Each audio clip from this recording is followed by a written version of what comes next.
Eu sou a professora Luíse e esse é o canal Biolu.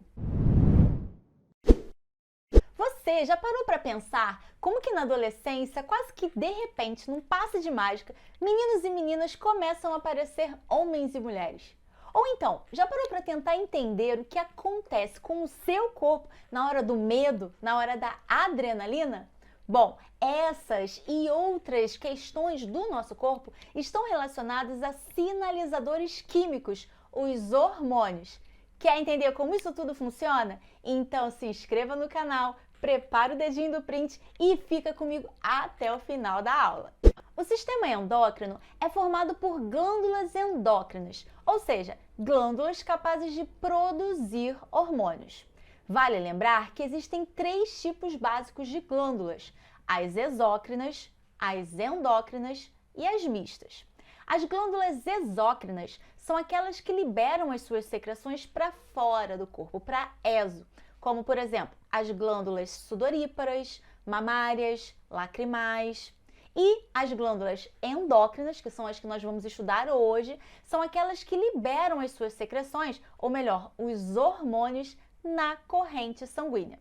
Além dessas duas, nós temos as glândulas mistas, que têm uma função tanto exócrina quanto endócrina. É o caso do pâncreas, por exemplo, que quando libera o seu suco pancreático, com as suas enzimas, ele tem então uma função exócrina. E quando ele libera hormônios na corrente sanguínea, ele possui uma função endócrina. O hormônio é um sinalizador químico produzido pelas glândulas endócrinas e lançado na corrente sanguínea. E ele vai agir diretamente nas suas células-alvo. Na espécie humana, as principais glândulas endócrinas são o hipotálamo, a hipófise, a tireoide e as paratireoides, o pâncreas, as adrenais ou suprarrenais e as gônadas, como os testículos nos homens e os ovários nas mulheres.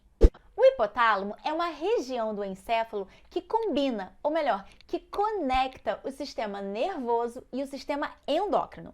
Isso porque ele é capaz de receber os estímulos que vêm dos nervos corporais e produzir hormônios que ficam armazenados em uma glândula que fica logo abaixo dele, a hipófise.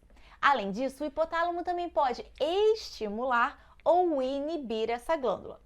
A hipófise, que também é conhecida como pituitária, possui 2 regiões, 2 lobos, o lobo anterior, também chamado de adenohipófise, e o lobo posterior, também chamado de neurohipófise.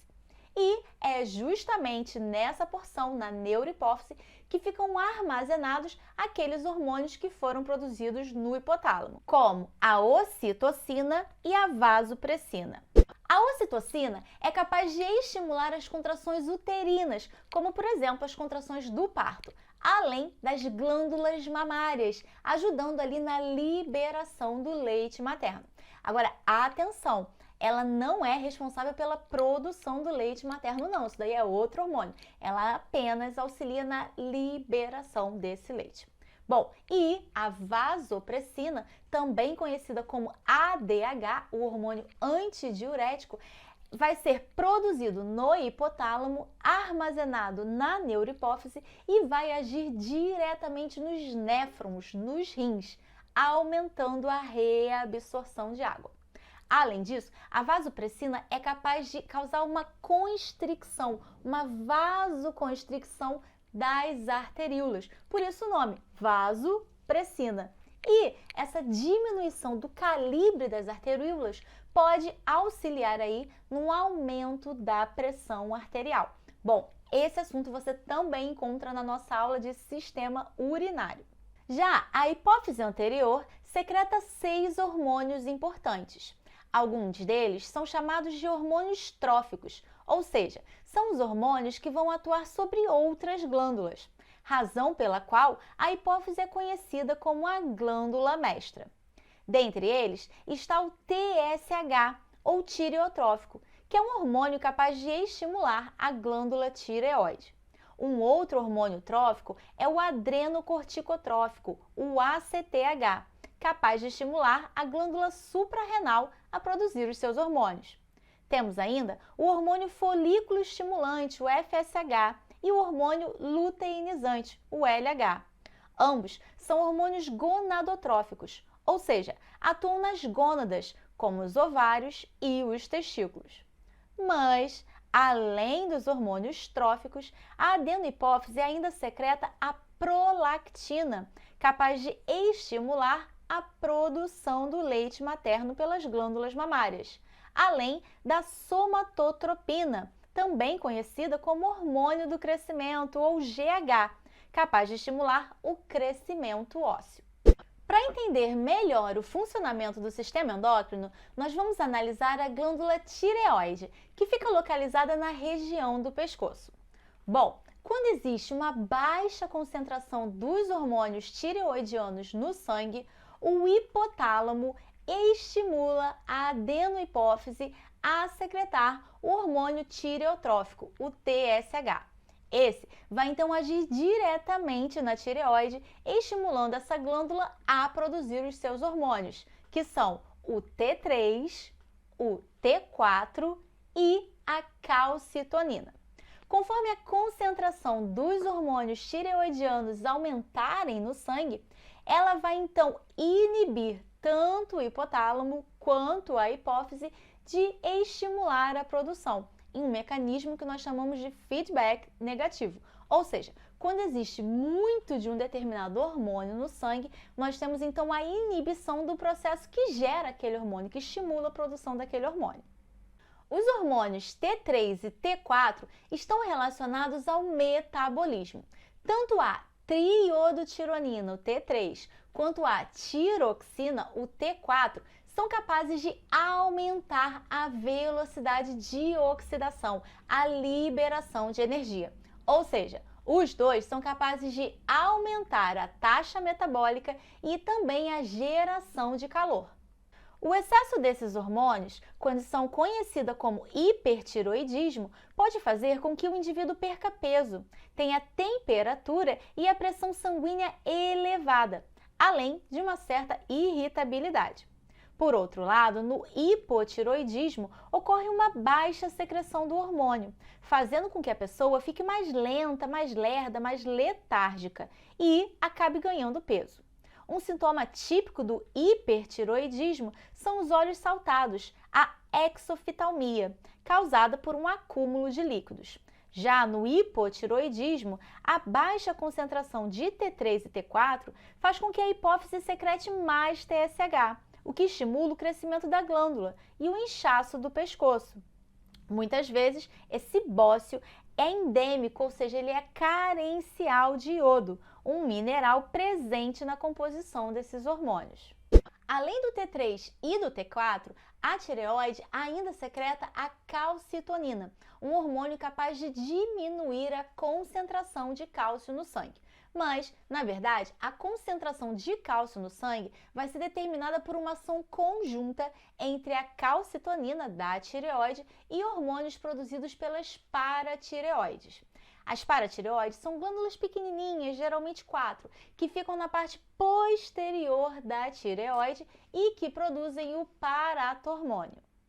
Assim, quando a concentração de cálcio no sangue está alta, a tireoide libera a calcitonina. Ela aumenta a deposição do cálcio nos ossos e diminui a absorção dele no intestino e também nos rins, o que faz com que a concentração do cálcio no sangue diminua. Essa baixa concentração faz com que as paratireoides secretem o paratormônio, que faz com que parte desse cálcio saia dos ossos, vá para o sangue. Ele também faz com que a absorção de cálcio aumente, aumentando assim a concentração do mineral no sangue. Uma outra glândula muito importante do nosso sistema endócrino são as suprarrenais ou adrenais, glândulas que ficam logo acima dos rins.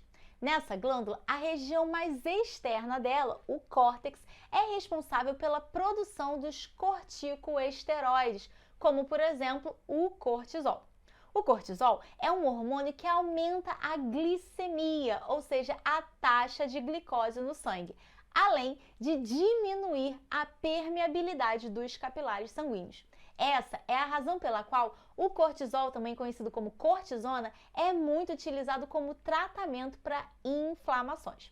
Bom, mas além do cortisol, que é um glicocorticoide, o córtex da suprarrenal também produz mineralocorticoides, como a aldosterona, um hormônio relacionado ao nosso sistema urinário e que é capaz de aumentar a reabsorção de sódio pelos rins, além de aumentar também a pressão arterial. Já a medula dessa glândula produz a adrenalina, também conhecida como epinefrina, e a noradrenalina ou norepinefrina. Esses são os hormônios do susto, das emoções e das situações de perigo. Eles são capazes de causar a vasoconstricção dos vasos da pele, deixando aquela pele pálida. Então, aquela pessoa que toma um susto e fica pálida, fica branca. É que o sangue é mandado preferencialmente nessas situações para os músculos, que é para você poder reagir, sair correndo, lutar, fazer qualquer coisa. Esses hormônios também aumentam a glicemia, a taxa de glicose no sangue e a taxa metabólica, justamente para que você tenha uma resposta rápida a um pensamento, uma corrida e consiga sair dessa situação de perigo. Bom, agora nós vamos falar do pâncreas. E o pâncreas é uma glândula anfícrina, ou seja, uma glândula mista, que possui tanto uma função exócrina, quando ele libera as enzimas digestivas, coisa que você pode acompanhar nas nossas aulas de sistema digestório, e possui uma função endócrina, que é quando ele libera os seus hormônios na corrente sanguínea, como a insulina, produzida nas células beta das ilhotas pancreáticas, e o glucagon, produzido pelas células alfa das ilhotas. A insulina é o hormônio que promove a entrada de glicose nas células, diminuindo a concentração da glicose no sangue. Na diabetes, por exemplo, um indivíduo com diabetes mellitus tipo 1, que é o insulino dependente, não produz insulina corretamente e precisa então injetar o hormônio diariamente no organismo, que é para que aquele alimento, para que aquela glicose vinda da alimentação consiga então entrar nas células. Já o glucagon tem um efeito contrário à insulina. Ele estimula a quebra do glicogênio no fígado, uma reserva, aumentando o nível de glicose no sangue. Basicamente, após uma refeição, a glicemia, ou seja, a glicose, a concentração de glicose no sangue, aumenta, o que estimula as células beta do pâncreas a produzir a insulina. A insulina auxilia na entrada de glicose nas células, inclusive nas células hepáticas, onde parte da glicose é armazenada na forma de glicogênio. Com a diminuição da glicose no sangue, as células alfa do pâncreas secretam o glucagon, que induz o fígado a converter o glicogênio em glicose, aumentando novamente a glicemia. E por fim, chegamos às últimas glândulas do sistema endócrino, as gônadas, os testículos e os ovários. Essas glândulas são responsáveis pela produção dos hormônios sexuais, que controlam não só o ciclo reprodutivo, mas também são responsáveis pelas características sexuais secundárias, ou seja, as características que vão diferenciar os sexos masculino e feminino, características essas que aparecem na puberdade, momento que esses hormônios vão estar à flor da pele. É a hipófise, a glândula mestra, que estimula as gônadas através da liberação das gonadotrofinas, o FSH, que é o hormônio folículo estimulante, e o LH, que é o hormônio luteinizante. No homem, o FSH estimula a produção de espermatozoides e o LH favorece a produção da testosterona, o hormônio masculino. Já nas mulheres, o hormônio folículo estimulante, o FSH, e o luteinizante, o LH, participam do ciclo menstrual. Bom, de forma bem resumidinha, quando o ciclo menstrual se inicia, ou seja, no primeiro dia da menstruação, dia 1, a hipófise vai secretar os seus hormônios, FSH e LH. O FSH, que é o hormônio folículo estimulante, vai estimular o crescimento dos folículos lá no ovário. Conforme esse folículo vai crescendo, as próprias células do folículo são capazes de produzir o hormônio estrogênio, que é o hormônio feminino. O pico de estrogênio vai acontecer lá pelo meio do ciclo, por volta do 14º dia, que é quando ocorre a ovulação. Então, o folículo foi crescendo. Quando ele se tornou um folículo maduro, ele rompeu e liberou o ovócito secundário, ou seja, ocorreu a ovulação. Esse fenômeno da fase ovulatória costuma ocorrer por volta do 14º dia, valendo lembrar aqui que o ciclo menstrual normal, pelo menos, tem aí 28 dias, então a ovulação ocorre bem no meio. Mas isso costuma variar bastante de mulher para mulher. Bom, seguido a isso, vem então a fase lútea, onde o hormônio LH, hormônio luteinizante, vai estimular aquelas células do folículo que romperam a se transformarem no corpo lúteo, esse corpo amarelo que aparece ali na imagem. O corpo lúteo é então responsável por produzir a progesterona, o hormônio progestação, o hormônio que prepara o organismo feminino, o organismo materno, para uma possível gestação. Bom, a alta concentração de estrogênio e de progesterona vão inibir a hipófise, fazendo com que LH e FSH caiam.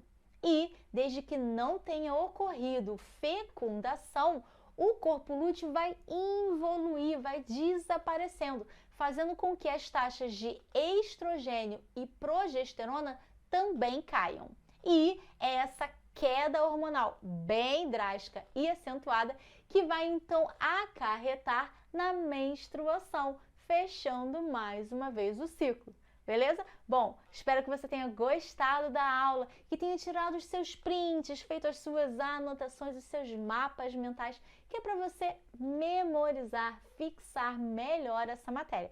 Não se esqueça de apoiar esse canal, deixando a sua curtida, o seu comentário e a sua inscrição. Ah, também não se esqueça de ativar as notificações, que é para não perder os próximos vídeos, beleza? Então é isso, a gente se vê na próxima aula.